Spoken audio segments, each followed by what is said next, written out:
नमस्कार दोस्तों, कहानी पक्के मित्र। दोस्तों, यह कहानी है दो पक्के दोस्तों की जिनका नाम है राम और अधीरा।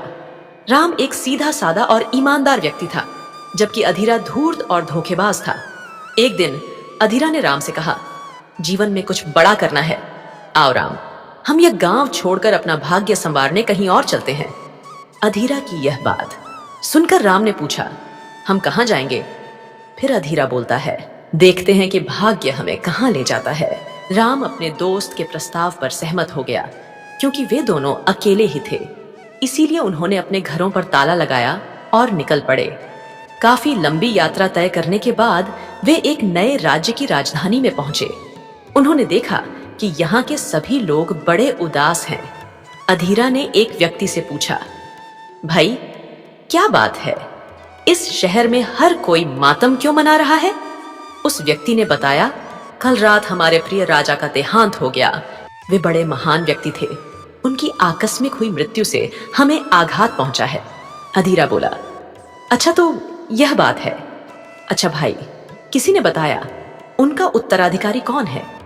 फिर उस व्यक्ति ने बड़े दुखी मन से बोला, यह भी हमारा दुर्भाग्य है कि राज्य के उत्तराधिकारी उनके दो आलसी और निर्दयी जुड़वां बेटे हैं। किसी की भलाई की उन्हें कोई परवाह नहीं है। न जाने उनके राज्य में हमें कैसे कैसे कष्ट झेलने पड़ेंगे।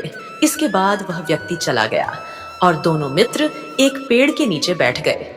कुछ देर के बाद अधीरा बोला, मेरे पास एक बहुत बढ़िया उपाय है। चलो यहाँ से, हम दोनों कब्रिस्तान में जाएंगे। एक गहरा खड्डा खोदकर मैं तुम्हें वहां गाड़ दूंगा। सांस लेने और देखने के लिए तुम्हारा चेहरा मिट्टी से बाहर ही होगा, और तुम्हारे चेहरे को मैं चिकनी मिट्टी से ढककर तुम्हारी आंखें खुली छोड़ दूंगा। इसके बाद मैं राजमहल में जाकर जुड़वां राजकुमारों और उनके मंत्रियों के सामने राजा का सबसे बड़ा पुत्र होने का दावा कर दूंगा। राम बोला, लेकिन क्या तुम्हारी दाईं बाजू पर कोई जन्मजात चिन्ह है? हाँ है ना, अपनी बाजू पर बने निशान को दिखाते हुए अधीरा बोला। जैसे ही वे लोग मेरी बाजू पर यह चिन्ह देख लेंगे, उन्हें विश्वास हो जाएगा कि मैं ही राजा का खोया हुआ बेटा हूं।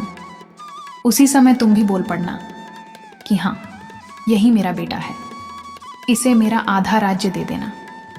एक बार तुमने यह घोषणा कर दी तो वे मना कर ही नहीं सकते। फिर राम बोला, लेकिन तुम यह बताओ कि हम आधे राज्य का करेंगे क्या? अधीरा बोला, सही कहा तुमने, और इसीलिए मैं आधा राज्य नहीं लूंगा, बल्कि मैं उनसे धन मांग लूंगा। मुझे विश्वास है कि जुड़वां राजकुमार तुरंत राजी हो जाएंगे।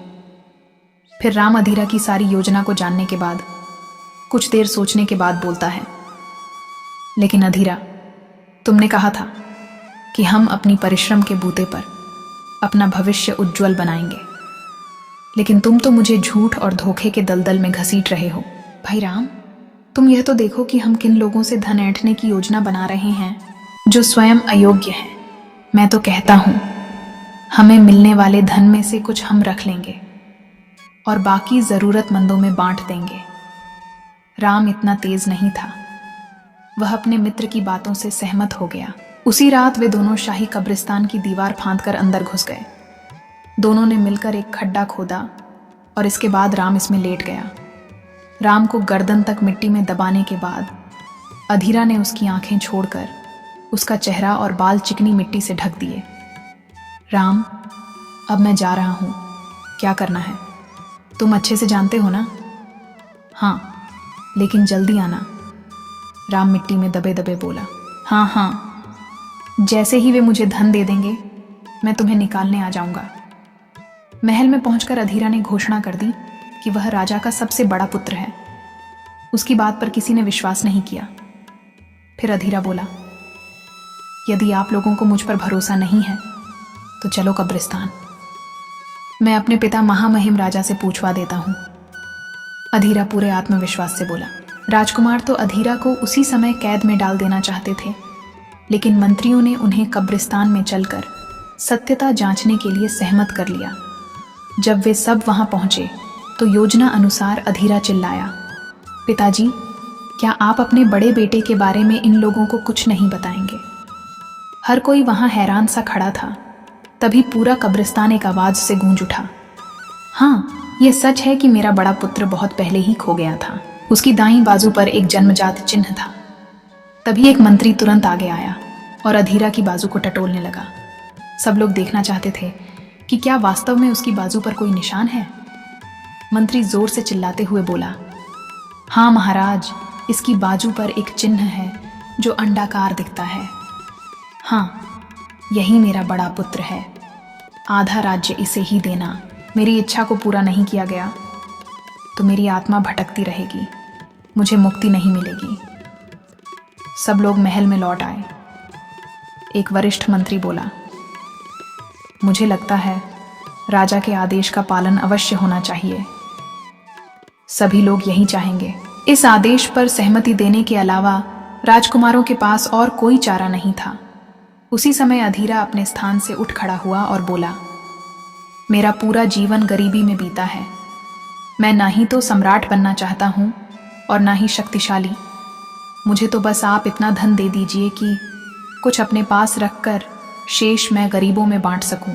राजकुमारों ने खुशी खुशी अधीरा को सोने के सिक्कों से भरी 2 बोरियां और एक घोड़ा देकर विदा कर दिया। सब लेकर अधीरा सीधा अपने गांव की ओर चल दिया।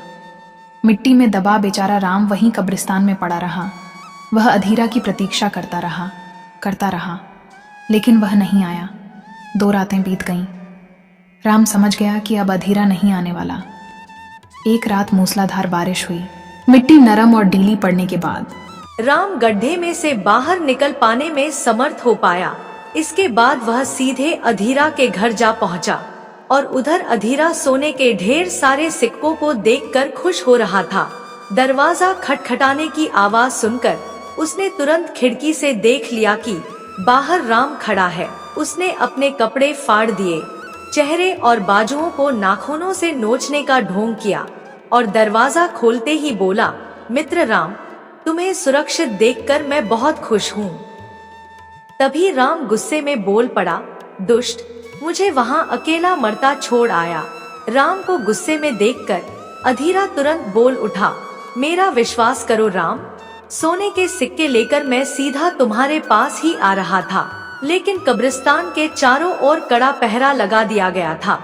फिर मैंने सोचा कि पहले पूरे धन को घर में सुरक्षित स्थान पर रख दूं, इसके बाद मैं तुम्हें किसी तरह वहां से निकाल लूंगा। पर दुर्भाग्य देखो, रास्ते में डाकुओं ने मुझ पर हमला कर दिया और सारा धन लूट लिया।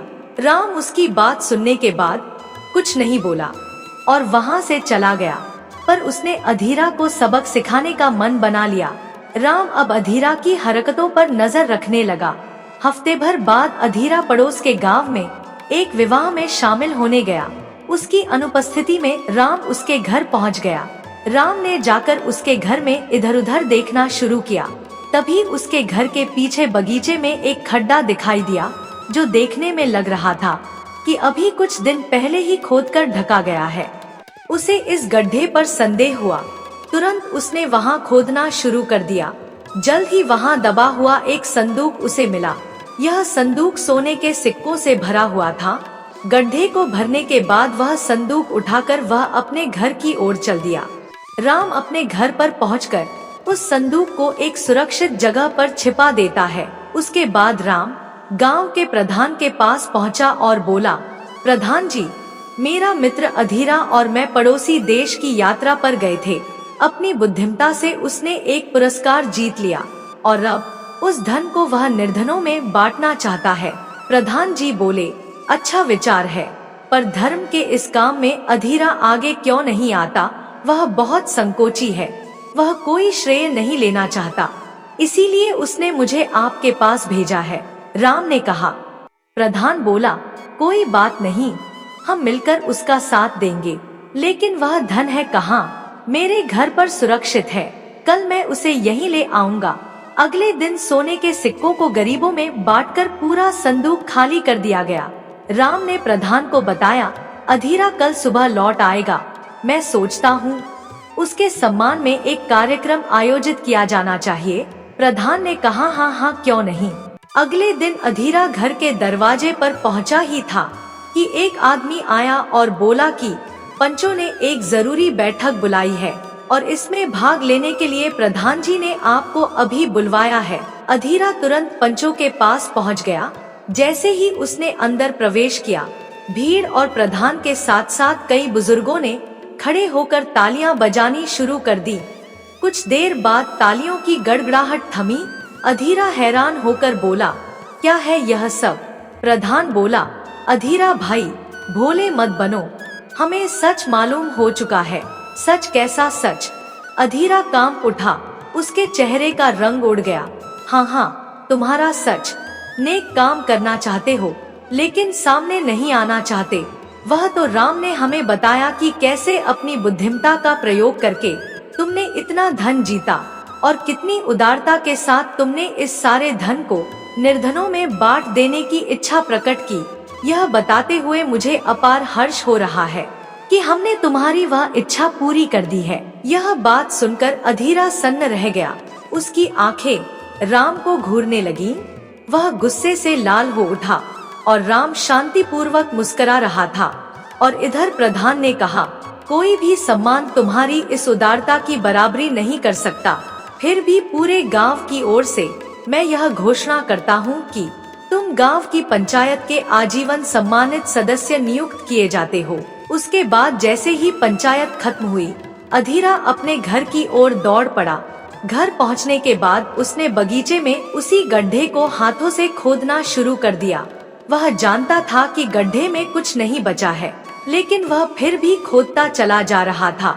आखिर उसे इस गड्ढे में एक छोटा सा बक्सा मिला, जिसमें कागज का एक टुकड़ा रखा था और उस पर लिखा था, एक विश्वसनीय मित्र संसार का सबसे बड़ा खजाना होता है। निराश होकर अधीरा वहीं बैठ गया और गहरी सोच में डूब गया। इसके बाद वह धीरे धीरे चलता हुआ उसी घर में पहुंचा, जहां उसने अपने खुशहाल जीवन के कई दिन बिताए थे, और वह था राम का घर था। मुझे माफ कर दो मेरे दोस्त, वो सिक्के मैंने भले ही खो दिए हों, लेकिन एक सत्य आज मैंने जरूर जान लिया है कि धन तो आता जाता रहेगा, पर एक सच्चा दोस्त हमेशा साथ रहता है। अधीरा ने राम से कहा। इसके साथ ही दोनों मित्रों ने एक दूसरे को गले से लगा लिया। तो दोस्तों, आपको ये मजेदार कहानी आपको कैसी लगी, हमें कमेंट करके जरूर बताएं। वीडियो को लाइक, शेयर, सब्सक्राइब करके बेल आइकन जरूर ऑन कर लीजिए, जिससे नई वीडियो की नोटिफिकेशन आपको मिल सके।